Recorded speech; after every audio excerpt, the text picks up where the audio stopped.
News Storm Team. Welcome back to KX News at 5. Looking live here across the state, seeing those single digits for most locations. It just looks cold right now across the network of cams we have, but Bowman is the outlier, sitting at 23 degrees. And we'll kind of dive into why it's a bit warmer for our friends to the southwest here. So temps right now, single digits for most, even seeing a 0 there in Garrison, but a bit warmer to the southwest, seeing a 17 in Hettinger, 23, and Bowman leads the pack. Beach not too far behind at 21.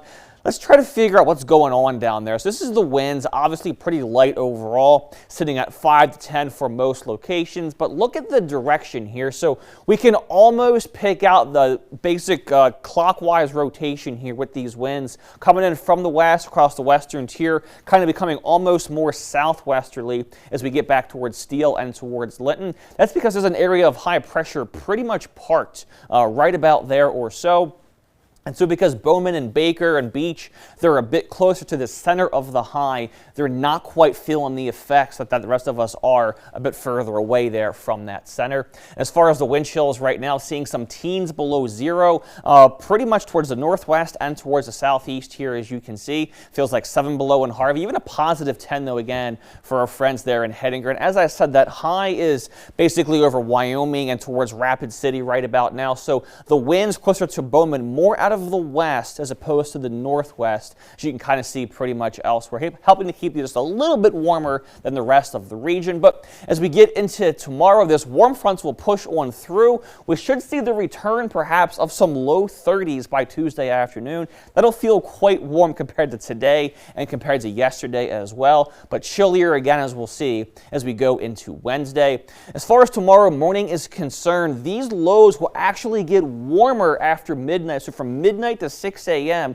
will actually be getting warmer as that warm front moves on through. That being said, still going to be sitting near 0 back towards the southeast and towards 15 or so degrees out towards the western tier. We may also get some very light snow shower activity into tomorrow as the system pushes on through that front. Basically, anytime from here through February, the winds are out of the northwest. There's going to be the chance for some light flurries, as will be the case for us over the duration of our Tuesday. No accumulations, no anything crazy. Just don't be surprised if you're near I-94 or so, some light snow showers push through over the course of tomorrow afternoon and into tomorrow evening.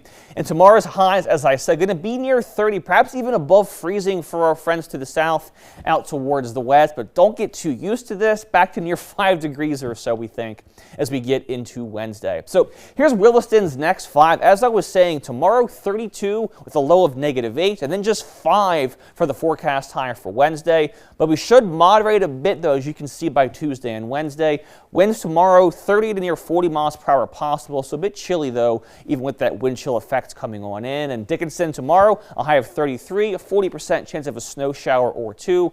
Wednesday is the outlier, a high of just 8, and then getting a bit warmer perhaps by Thursday and Friday. Overnight lows bouncing between -10 and +20 over the next handful of nights. Here's Minot's next several days. Tomorrow 32 and a big old cool down once again for Wednesday, a high of just 5. And again, winds for you going to be about 25 to 35 miles per hour by tomorrow afternoon, and a high of just 8 to greet us in time for that weekend. In Bismarck, tomorrow 33, a low around 0. Kind of back and forth here, seeing some 30s, some single digits, some below 0s overnight lows, some breeze. Chance for snow showers perhaps this weekend as well. So all over the place here over the next 7 days or so. Joel? Just crossing our fingers that everybody's cars and pickups keep starting all these mornings for this week. Yeah, it's been a crazy week. I mean, 8 days ago in Bismarck, it was 63 degrees. Today's high was 10, so a pretty sharp turnaround in the span of a week or so. So if, boy, did people find out where those gloves and hats were in a hurry. When they did, yeah. When they had to. Yes. Yeah, Kenny, thanks so much. Still to come on KX News at 5.